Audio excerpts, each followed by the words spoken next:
Why wait to see if you'll get something you like this Valentine's Day when you can go to BlueNile.com and find something you'll love? Whether you're looking to treat yourself to a little winter sparkle or show a galentine how much you appreciate them, Blue Nile offers a wide selection of high-quality designs, expert guidance, and free 30-day returns for the ultimate peace of mind. You can even design your own jewelry. Right now, save up to 50% at BlueNile.com. That's BlueNile.com.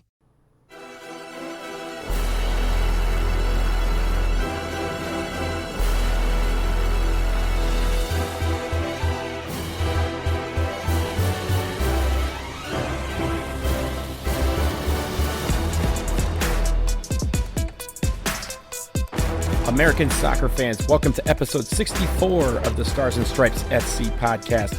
Donald Wine here, manager of Stars and Stripes FC, your source for all things U.S. national teams, the players that comprise them, and everything else surrounding the game of soccer in America. This week, we are between World Cup qualifying windows for the men. The women just completed their October window, a pair of friendlies against South Korea. And we have a couple of weeks before the next international window, which, as you all know, is a huge one for the men. The home World Cup qualifier against Mexico, that will be in Cincinnati on November 12th, and an away qualifier against Jamaica on November 16th. Unfortunately, that game, for those of you traveling to Jamaica, will be without fans. We will talk about that a little bit later. But I thought it was a good week to turn to you all, the fans, to answer some of your questions about any of the teams. Mainly the men's national team is where we got a lot of the questions, and take the time to address some of the issues you think is pertinent right now. So this is a mailbag episode. We have a few questions that you all submitted from the SSFC community, and I want to answer those. Thank you to all of you who submitted questions, and I apologize in advance that I couldn't get to all of them, but we had some incredibly good questions that were left on the editing room floor. We have some incredible ones that we're going to answer today. So let's get into it. We begin with this question from my friend Robert Hushka, and he asks, quite simply for the men's national team, how screwed are we at the striker position? He did not say screwed, ladies and gentlemen. He used a different word that has been edited out for this episode. But what I think Robert is referring to is the fact that right now we have a question mark about our striker position. And it starts with Gyasi Zardes, who was out 2 to 4 weeks with injury. You have Christian Pulisic, who's just coming back from injury. You have Jordan Pefok, Josh Sargent, who did make the last window. Josh Sargent really hasn't been playing very well, to be frank. Ricardo Pepi has kind of cooled down a bit, and they haven't played him as much at FC Dallas now that they're out of postseason competition, and the rumors are starting to swirl about him leaving the team to go abroad. And you have other strikers who are either hurt or just coming back from injury or just haven't been playing very well. So I'm not sure if the answer is, yes, we're screwed. I'm not sure if that is the case, but really what it means is all these guys that have the opportunity to play going forward are going to have to play, and they're going to have to play very, very well, because we want everyone at full strength, of course, for this next window, especially for that Mexico game. And I don't know which striker is going to be there in Cincinnati. That is going to be a big question that we will probably find out next week when Greg Berhalter releases the roster. But honestly, when it comes to our strikers, I don't know who I trust in there right now. I do trust Ricardo Pepi on the national team at this point. I want him to get a little bit more playing time just to keep him sharp and keep him fresh. But the honest answer is, I don't know, Robert. I don't know if we're screwed. But I do know that there is going to be a lot of question marks about who we do bring in, because Josh Sargent is a player that Greg Berhalter has relied on the past couple of years. He hasn't played very well in these last few months. I think everyone can agree with that. Jordan Pefok, I thought, has played the best of the strikers, not named Ricardo Pepi, but he wasn't called in last window. Does he get the call this time around? There's other guys out there that possibly could get called in, but at the end of the day, whoever is in that national team camp for the men's national team is going to have to show improve. They're going to have to produce goals. They don't necessarily have to score them. That would be terrific. But producing them is going to be a must to win against Mexico and to go on the road to the office, fans or no fans, and win down there. So, Robert, thank you for that question. We will see what happens when the roster gets released next week, but I know we will all be waiting with bated breath to see who our strikers will be in November. The next question comes to us from Jim Taylor. My friend Jim Taylor, he asks, is Christian Pulisic or Weston McKennie more important to the men's national team in Qatar? Well, Jim, I know you. I'm not saying anything you don't know, but let's qualify first. But assuming we get through qualifying and we are on the trip to Qatar, who is more important? For me, it's Weston McKennie. And I think we've seen that during this World Cup qualifying window already, particularly in September when he was dismissed from the team early because of his transgressions that he did down in Nashville. We don't have to rehash them, but he wasn't on the team for that Canada match, and he was not on the team for that Honduras match. And the midfield greatly suffered. Transpose that to possibly the October window, or really a lot of windows, because unfortunately Christian Pulisic has been hurt for a lot of them the last year or so. And every time that we have gone without Christian Pulisic, we do have someone in that position that can step up. I think last window, Brenden Aaronson stepped up. He's a great guy who could be there. Obviously, a lot of people have feelings about Paul Arriola. I will stand up for my boy time and time again. Paul Arriola can play that position. He plays it differently than Christian does, but he can play an effective game at the left wing position. But when it comes to Weston McKennie, I don't think we have a direct replacement for him. Not one that's good enough to directly replace him. And I think that is the issue that we had against Canada, and I think that's the issue that we had against Honduras in that first half. Our midfield was just not there. Tyler Adams, Weston McKennie are probably two of the most indispensable, irreplaceable guys that we have, because if you go with baseball, the wins after replacement value drops so low when they're not on the field. So I think Weston McKennie is our guy. He's the guy that's most important to this team. Christian Pulisic, that's not to say he's not important, but we do have guys that can step into his place. I don't know who that is for Weston McKennie right now. There may be guys who come along, but right now, Weston McKennie is so irreplaceable that when he's out, our midfield and our formation at times drastically changes. That's not the case with Christian Pulisic right now. Thank you for that question, Jim. I want to turn to another friend of mine, Joe Davis, and he has a similar question about our midfield. He asks, who's the odd man out in midfield between Tyler Adams, Yunus Musah, Weston McKennie, Gio Reyna, Christian Pulisic, and Brenden Aaronson? So, Joe, I think the answer to that question lies in some of these players not necessarily playing in the midfield. I think that's the key here. I think when you're looking at the lineup that we normally tried out, that 4-3-3, Gio Reyna is usually playing up front, Christian Pulisic is usually playing up front, Brenden Aaronson is usually playing up front. While as the first three guys that you listed, Adams, Musah, McKennie, there's your midfield right there. There's your midfield that everyone probably says is the one that we all want. And we just need Musah to keep coming along. Again, he's been injured off and on, but when he's played this last window, I thought he played extremely well. Now, the answer is going to be who was out in the midfield when you add guys like Kellen Acosta or Christian Roldan or Sebastian Lletget. And at times, one of these three, Musah, Aaronson, has been left on the bench before, but Aaronson's been left on the bench normally in place of Christian Pulisic. So I'm not necessarily worried about leaving Aaronson on the bench, because when Christian's not in the game, I want Brenden in there, and most times he is in some place. Not necessarily in the midfield, but maybe on that wing or in a center attacking position. The key is when you add some of the MLS players like Arriola or Roldan, Lletget, Acosta. That's going to be your question. You could also throw in Busio there, because Busio's starting to come along at Venezia. He's going to factor into some of these midfields. Maybe he's the odd man out right now. But when it comes to the MLS players in midfield, I think one of them is going to always be in the game. I think you're always going to have an Acosta or a Lletget. The question is going to be if Yunus Musah can pull himself into that role to the point where they got to keep him on the field. Because we already know when it comes to Tyler Adams and Weston McKennie, we do have to keep them on the field. Musah is the guy. He's the key. If he can come along and develop a little bit more to the point where he becomes that irreplaceable guy, where Berhalter can't take him off the field, then we have our midfield. We have Adams, we have Musah, we have McKennie. I think that's what we're all looking for. We just need Musah to play a little bit more and get to that point where it's a no-brainer to include him in the starting 11. So, Joe, thank you for that question. I know Joe has another one later on. We will pause here, though, for a quick break. More questions on the other side. Stay tuned.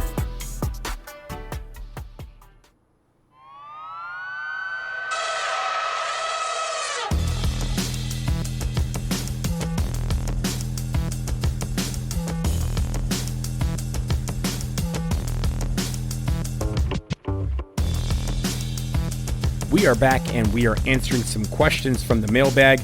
And I want to go back to another question that my friend Robert Hushka sent us. He led off again.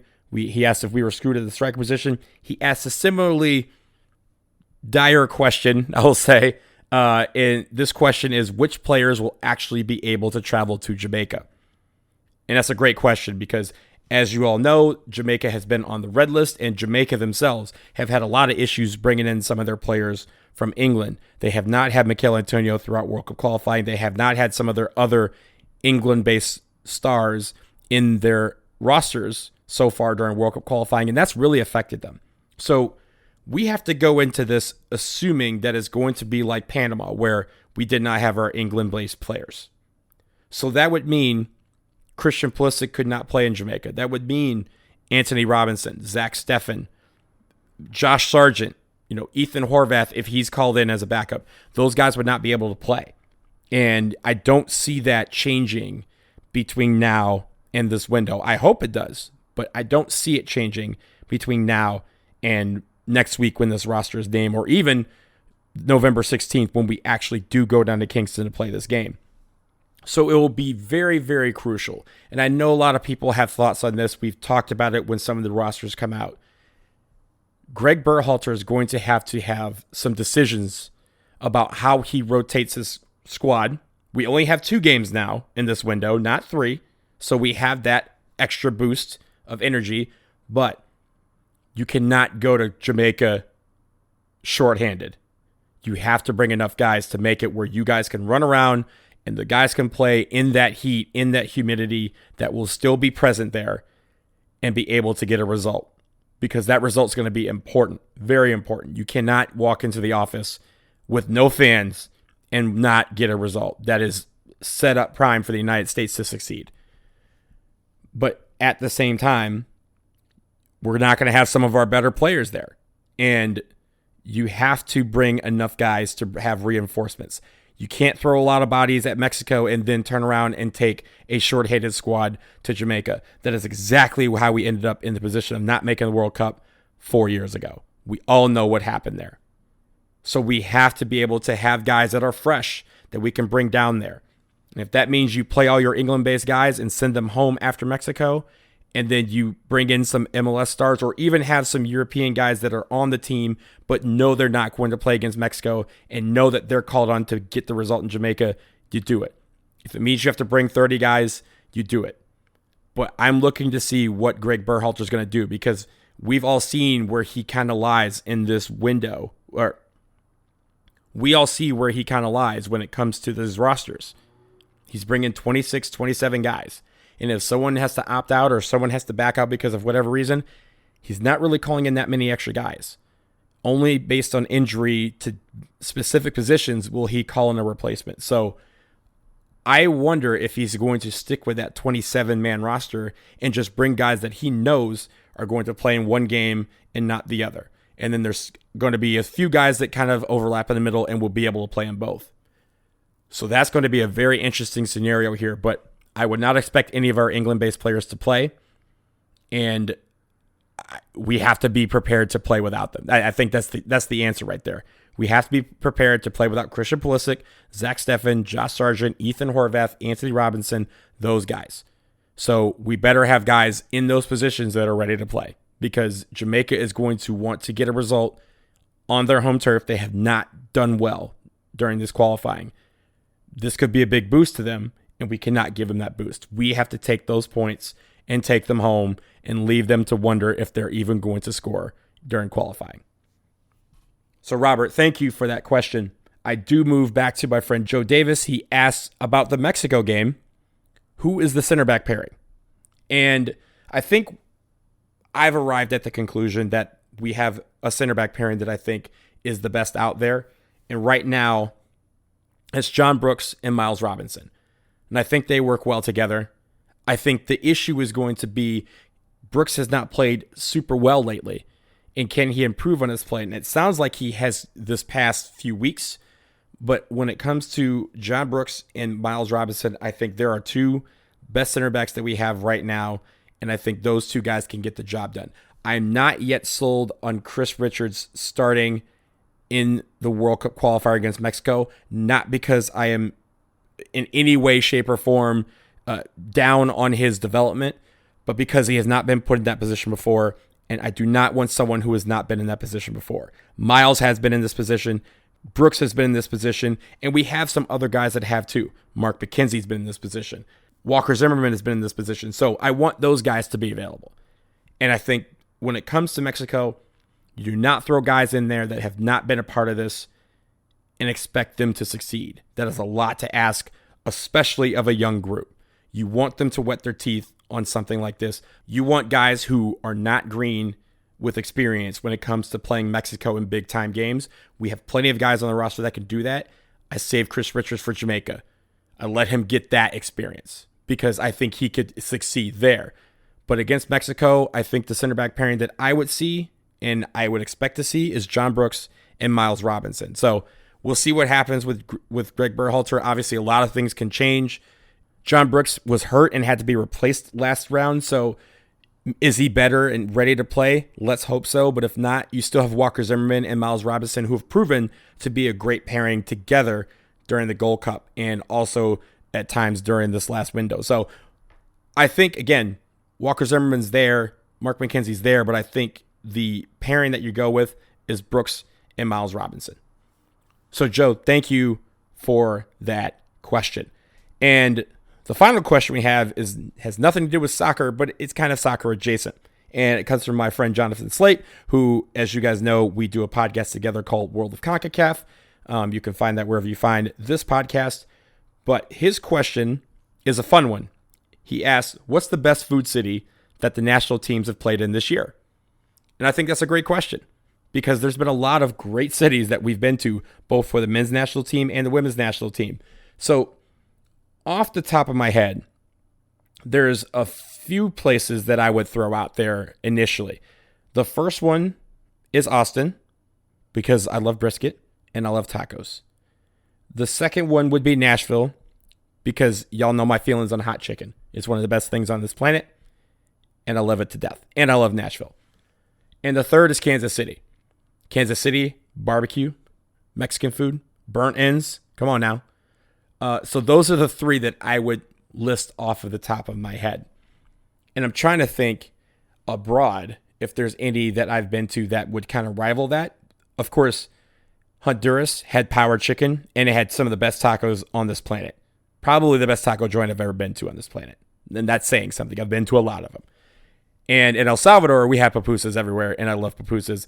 Those you know, I live here in D.C., and D.C. has pupusas everywhere, including at Audi Field. So I think those are the places. But if you were going to put me on the spot, Jonathan, and tell me I had to pick one, I think I'm going Austin. And I think that's just because the combination of brisket and tacos makes a great combination.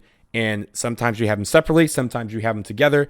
No matter what, it makes for a great meal. So I'm going to go Austin for this, followed closely by Nashville and Kansas City. So that was a good question to end on. Thank you for that, Jonathan. Again, if you have questions for us, you can email them to me at ssfcpodcast@gmail.com. We also encourage any comments or any ideas for future segments on this show. But that will do it for this mailbag episode 64 of the Stars and Stripes FC podcast.